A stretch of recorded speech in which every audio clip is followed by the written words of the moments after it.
Today, I want to discuss idolatry. Let's get started. Now,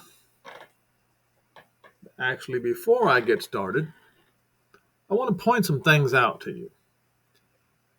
Why do I wear the yellow star and wear a potato sack when I do my YouTube videos?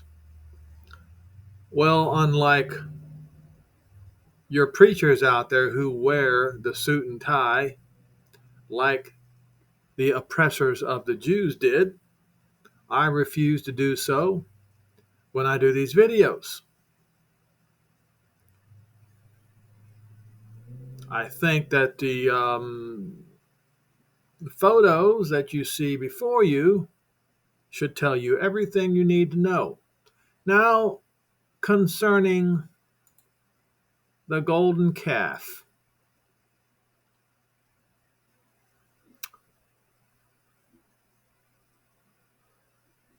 and the tabernacle of Moloch,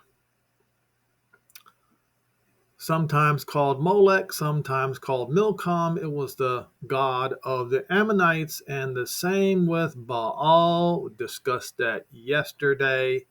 The one signifies king, Molech signifies king, and Baal signifies Lord, and was no doubt the same with Apis, Serapis of the Egyptians, and the calf of the Israelites. So let's take a look at this. Let's read it carefully, study it carefully, and we're going to get some context of what idolatry is and how to avoid it. When the people saw that Moshe delayed to come down. Now you remember reading in Scripture concerning the 5 wise and 5 foolish virgins. The master delayed his coming, and they all slumbered and slept. So Moshe delayed to come down out of the mount, and the people gathered themselves together unto Aaron and said unto him, Make us gods which shall go before us, or shall go before Moshe, the man who brought us out of the land of Egypt. We don't know what's become of him. So instead of looking to Moses or Moshe, they were going to look to these idols. And Aaron said unto them, Break off the golden earrings which are in the ears of your wives and of your sons and of your daughters, and bring them to me. And all the people broke off the golden earrings which were in their ears and brought them to Aaron. And he received them at their hand and fashioned it with a gravening tool. And after he had made a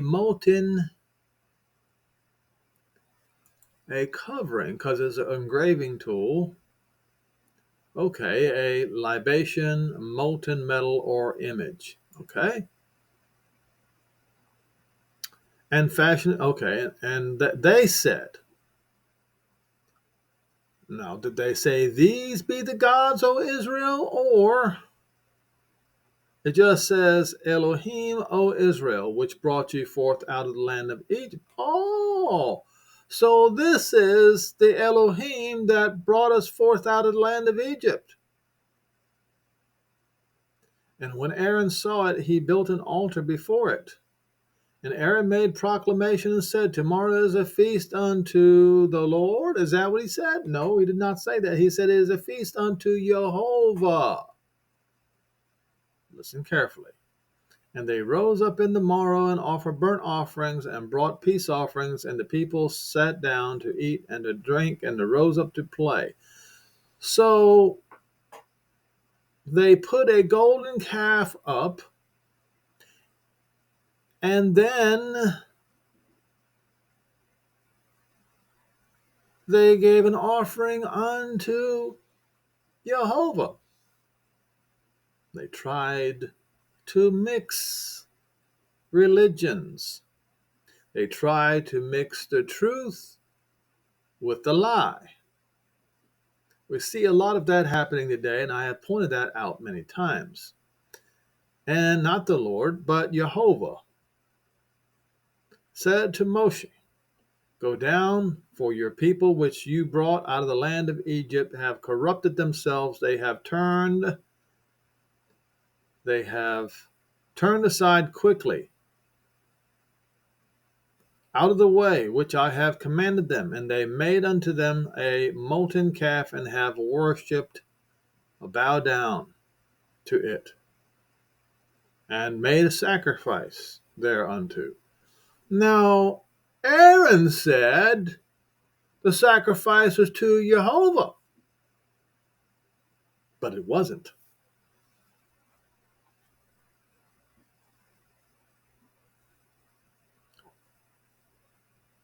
They said, "This is the Elohim, O Israel, which have brought you forth out of the land of Egypt." And Jehovah said to Moshe, "I have seen this people, and behold, it is a stiff-necked people. Now therefore leave me alone, so that my wrath may wax hot against them, and may consume them, and I will make out of you a great nation." And Moshe besought Jehovah Elohim and said, did he say Lord? No. He said Jehovah. "Why does your wrath wax hot against this people, which you have brought forth out of the land of Egypt with great power and with a mighty hand? Why should the Egyptians speak and say, for mischief did he bring them out, to slay them in the mountains, and to consume them from the face of the earth? Turn your fierce wrath, and change your mind of this evil against your people. Remember Abraham, Yitzhak, and Israel, your servants, to whom you swore by your own self," or no, swore, "and spoke unto them, I will multiply your seed as the stars of the sky, and as all this land that I have spoken of will I give your seed, and they shall inherit it forever."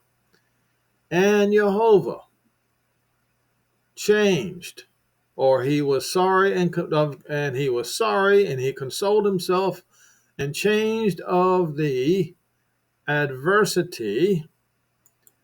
And I want to point out something. Yes, adversity, bad, evil, disagreeable, all right, that he thought to do to his people. And Moshe turned and went down from the mount, and the two tables of testimony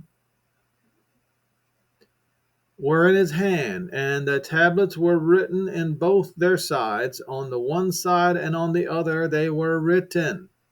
And the tablets were the work of Elohim, and the writing was the writing of Elohim graven upon the tablets.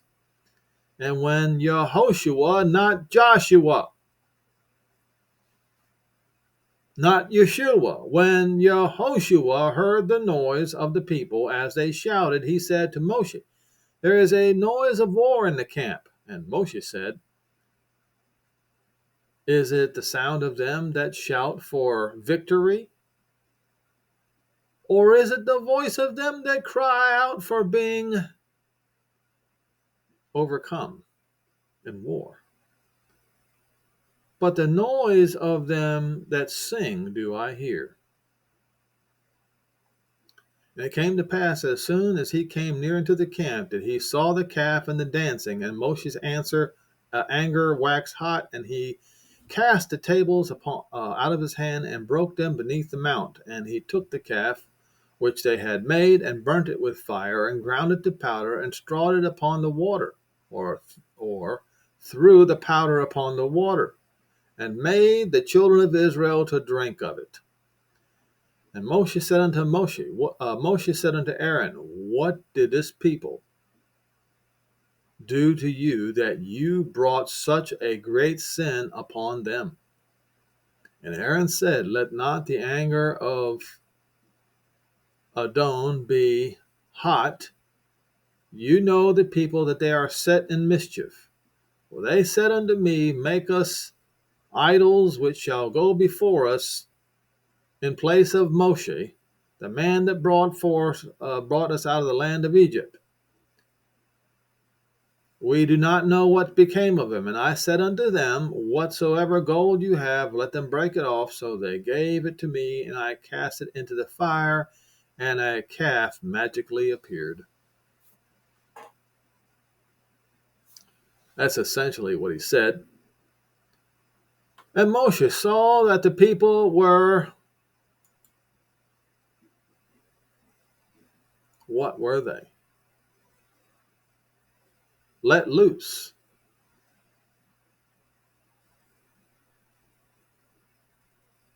Let alone. Showed lack of restraint. And it does appear to say were bare. Whether figuratively or literally, who knows? Then Moshe, for Aaron made them bare in derision among their enemies. Well, that's interesting.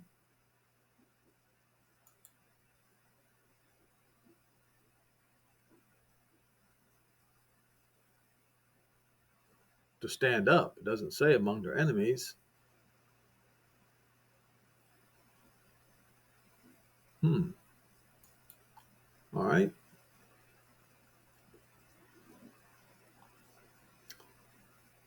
For Aaron made them bear unto their shame, derision, to stand up, or they're out there walking around with not any clothes on, I guess. Then Moshe stood out inside the gate of the camp and said, who is on Jehovah's side? Let him come with me.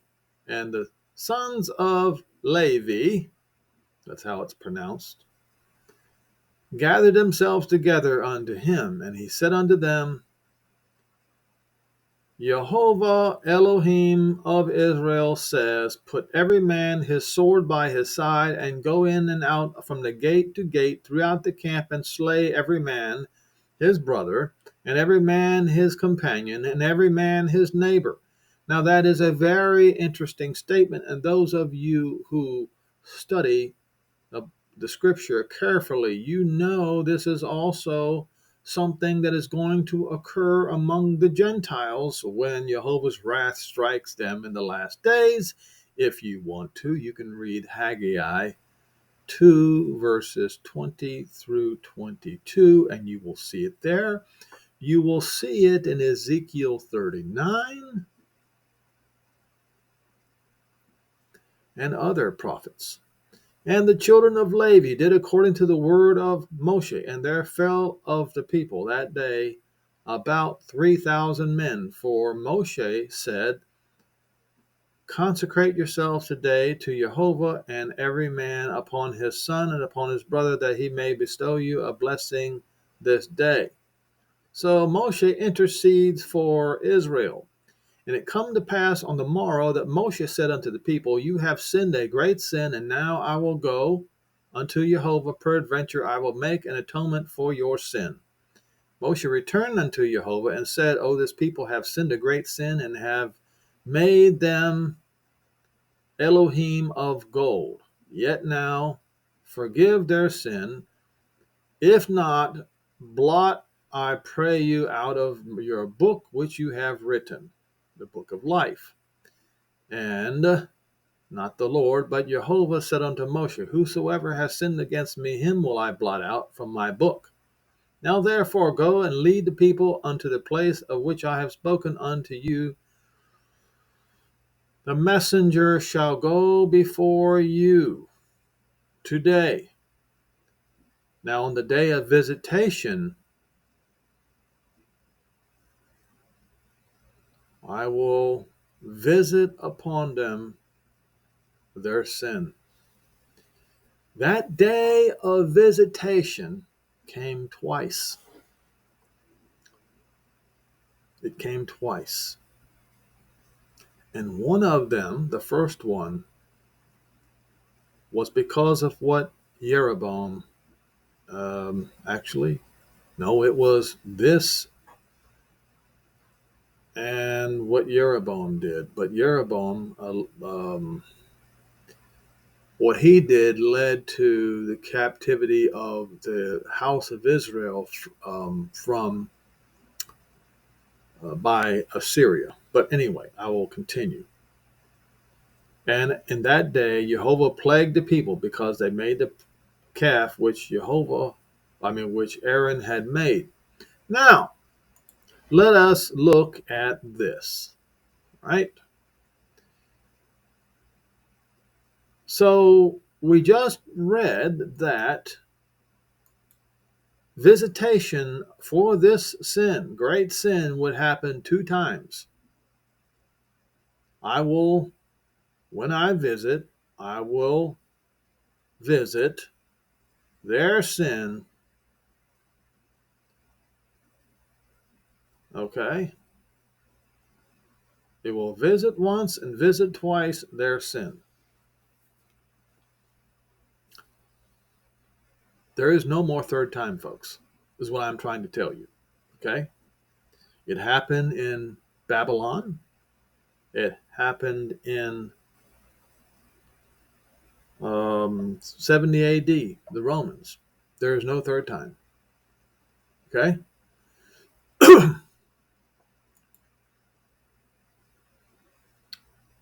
Now, Jeroboam's golden calves, plural, at Bethel and Dan. Now, if we go and read where it talks about the golden calf, singular, it appears to be singular. But then again, it says, is it singular or is it plural? All right. Let's look at the word calf. Where is the word? Where is calf?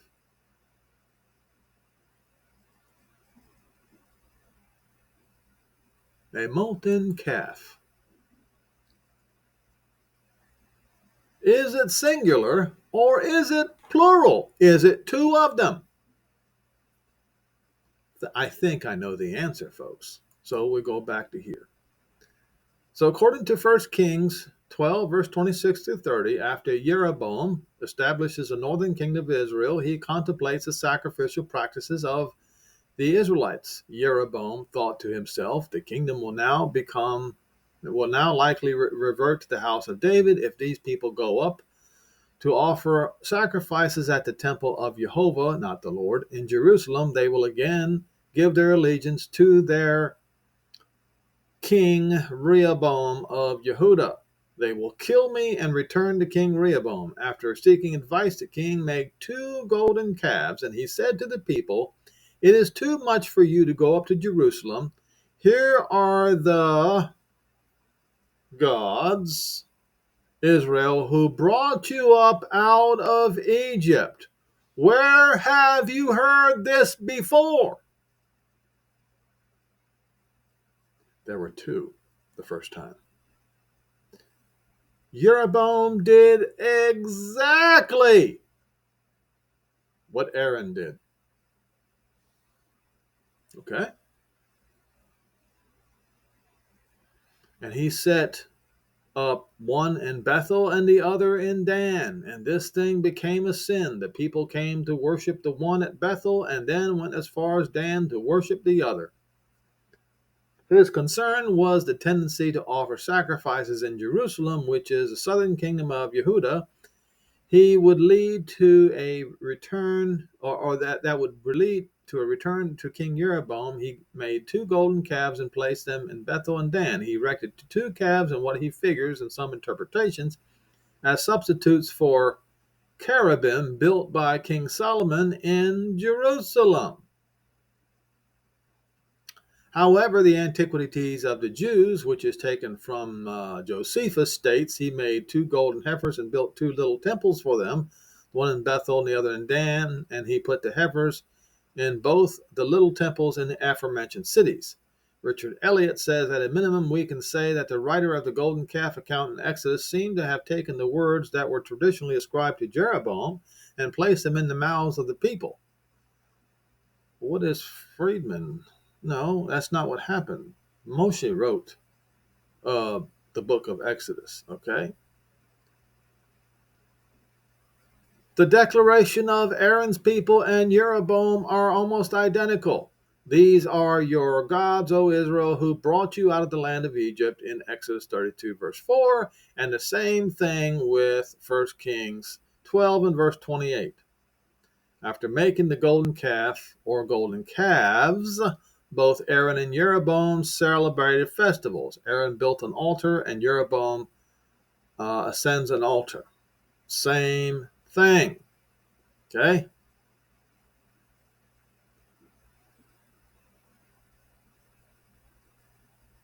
Now, a conservative rabbi scholar wrote that the worship of the golden calf was disastrous consequences for Israel, who took a mixed multitude in their exodus from Egypt.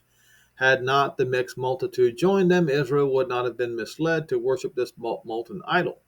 The form of the calf itself came from a magical virtue of an ornament leaf with an image of the bull, which was made by Aaron. Now, his reasoning here, I don't believe that's true. Okay.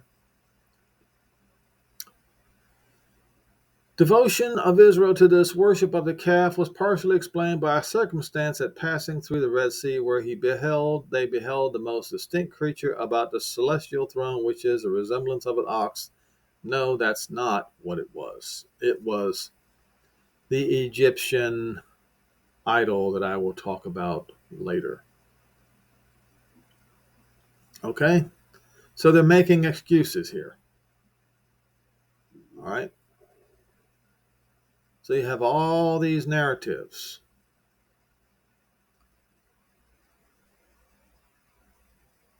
Now, to the Christians today, Paul said, and these were Gentiles, "Wherefore, my dearly beloved, flee from idolatry. I speak to you because you're wise men. You know what I'm about to say. The cup of blessing which we speak, is it not the communion of the blood of the Moshiach, not Christ, as I pointed out in a previous video? Christos, Krios is in reference to the foreign idol. The bread of which we break, is it not the communion of the body of Moshiach, the Jewish Moshiach? For we, being many, are one bread and one body, and we are all partakers of the one bread. Israel also, after the flesh, eat of the sacrifices, and they still did at that time, were partakers of the altar. I say then, is that idol anything? Or is that which is offered to idols mean anything? Here's what I say. The things which the Gentiles sacrifice to, they sacrifice to devils, demons, and not to Elohim. And I would not that you should have fellowship with demons. You cannot drink the cup of Jehovah or Yehoshua and the cup of demons. You cannot be partakers of Jehovah or Yehoshua's table and the table of demons. Why would you provoke Jehovah to jealousy? Do you think you are stronger than he? Well, apparently plenty do. So the Gentiles who are committing idolatry today accuse the Jews of committing idolatry. And they point to Stephen, where all the way back when they were taken out of Egypt,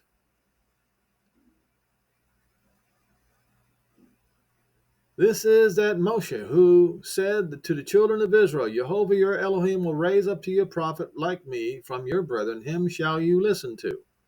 And it is he who spoke in the congregation of the wilderness, that the messenger who spoke to him on Mount Sinai and with our forefathers, the one who received the living oracles to give to us, whom our, I should say, Abbas would not obey, but rejected. And in their hearts they turned back to Egypt. See what I'm saying? It was the Egyptian influence, not the mixed multitude influence, saying to Aaron, make us gods to go before us. And as for this Moshe who brought us out of the land of Egypt, we do not know what has become of him. And they made a calf in those days, or maybe it was more than one calf, offered sacrifices to the idol, and rejected the and rejoiced in the works of their own hands, when Jehovah turned and gave them up to worship the hosts of heaven, as it is written in the book of the prophets.